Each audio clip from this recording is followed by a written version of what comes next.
me, scrolling along with Susan. It has been a long time since I've made a video. I don't think I made a video the entire month of August. Busy in the garden and canning tomatoes and peaches and peppers, and anyway, I'm back in the workshop. In this video, I'm going to show you how you can give a gift in a gift. And what I mean by that is let's say you make some earrings or a ring or something special. And instead of giving the present in a silly box, let's make a nice box. So you've got two gifts in one. I mean, after all, you are a scroller, right? So I'm using maple, which is just about 1 inch thick, and that will be the outer side and the inner part of the box. And then I'm going to be using something like walnut for the top and the bottom. So come along with me and let's make a box. Well, the first thing you obviously have to do is decide what size of box that you want. And the great thing is you don't have to use a pattern. You can make one of your own. If you have any round circles around, you can draw around that for the pattern. I actually made these a long time ago. This is just my template for 3 different sizes of circles. And this is the one that I'm going to be using for the outside of my box. Now there's 2 ways to cut these out. You can cut all 3 individually, but what I am going to do is cut these apart, and I'm going to stack cut them and cut them all at once. It would be ideal, of course, if you had wood that was the same size and cut, top and bottom in this square and then cut from there, but I want to use up some of my old wood, so this is the way that I'm going to do it. What I have here I purchased from Menards. It's double-sided thin carpet tape, and I've had it so long I do not know the brand, but I know that you can get it at Menards if you're interested. So I'm going to attach all these pieces with carpet tape before cutting. It looks a little messy. Like I said, if you had exactly the same size, it would be a lot easier. But I've got it all taped in. It's very secure. Now I'm going to be drilling a pilot hole through all of them. Always start with a new blade. My blade of choice is a Pegas Modified Geometry SR5. I mean, you don't want to go this far and then use an old blade and it becomes dull and you have problems with your pattern. Each person that scroll saws has to find the best way for them. A lot of people will cut close to the line and then sand the rest of the way, or you can cut on the line and have it be a little bit smaller if you need to sand to make it perfectly round. Of course, round is more difficult than square. You can do a square one, you can do an oval one. I chose round. Now I am cutting through 1.5 inches of hardwood, especially the hard maple, and you may have to use 2 blades for this because it's quite thick. Make sure you use steady, even pressure, and do not force the blade. Take your time with this. Not too bad. Now I'm going to sand it, make it nice and smooth while it's still all attached.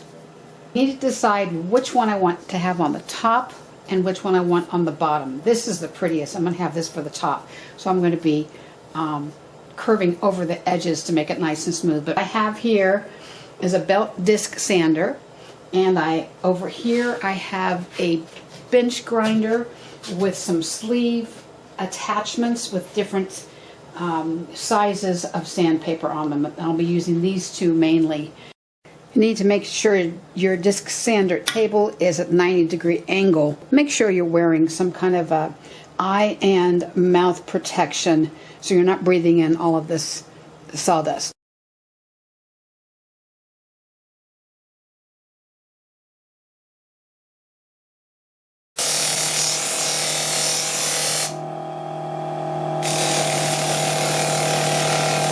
You still need to go to hand sanding. This hand sanding really makes the difference between an okay looking box and a more professional looking finished box. So take your time. I'm using 220 grit on this, and I did curve over the bottom a little bit just to make it nice and smooth, just a little bit. And then the top is much more curved over. I've done most of my sanding on the outside of the box. Now I'm just taking some mineral spirits and cleaning it off so that I can see if I missed anything. I absolutely love this pretty figured maple in here. It's just gorgeous. I have decided that this is going to be the top of my box. Now, before you take it apart, do not make the mistake of not marking it properly, because it's a round box or whatever shape that you have. You want to make sure that everything lines up. So I'm just marking it with painter's tape, so when it's time to put it all back together, it's oriented properly. Time to take it apart. Marking T for top and B for bottom. Now, the way that I have decided to attach my lid is to drill a hole large enough to put a dowel rod through. I'm going to be using 1/4 of an inch dowel rod, mark it right where I want to drill. Now, this is going to go all the way through the top, and it's going to go probably about 1/2 inch to the bottom. You know, besides for my sanding machines, I truly believe in my drill press as the next most used tool in my shop. I have put in my dowel rod, and I'm marking where I need to cut it, and I'm going to cut this piece right on the scroll saw. Now it's time to determine how large your cavity is going to be on the inside of the box. Now, I have some pretty large earrings I want to put in there, so I just have a rectangle here that I'm going to use for the general shape, and then I'm just going to bring it down here a little bit. As you can see, I drilled another pilot hole to cut the inside of the box. And then go back and don't be afraid to clean up a little bit with your scroll saw. Just going to smooth out the edges a little bit. It is a lot easier to do all your sanding on the inside.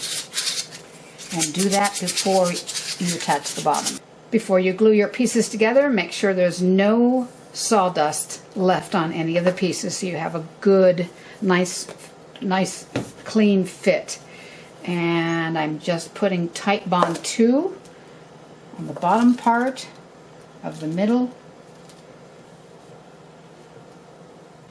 I'm going to do another light sanding around here to make sure there's no glue squirt out that's left. And now I'm going to be gluing my little dowel rod to the top part of the box. Now it's up to you how you want to finish the top of the box. You can leave it plain like this.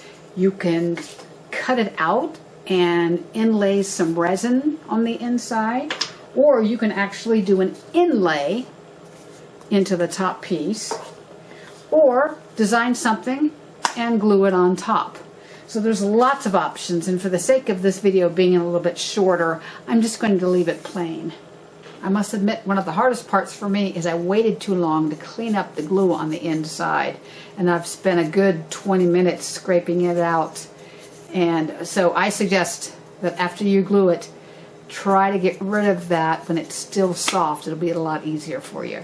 You can leave it plain like this, or you can glue a piece of felt or flocking, if you've ever heard of that, or velvet on the inside to make it really soft. But I tell you, I rounded over all the edges here, and I love the walnut showing through on the inside. So I'm going to leave it just like this. All right, everything's dried and sanded and cleaned up. Now it's time for the sealing. And you know, I have used a lot of different sealers for my projects, and I have just fallen in love with tung oil. It does take a lot longer to dry, but it is beautiful. It is resilient. It really coats well and kind of protects the wood from dents. And I just love it. So I've been using that pretty much on all my projects. Everything's dry, ready to put these two together. This dowel rod is going to fit very snugly into this hole. Push it in, and there you are. You slide it, and then slide it back when you're finished. So I hope you've enjoyed this little project. Thanks a lot for watching. See you next time.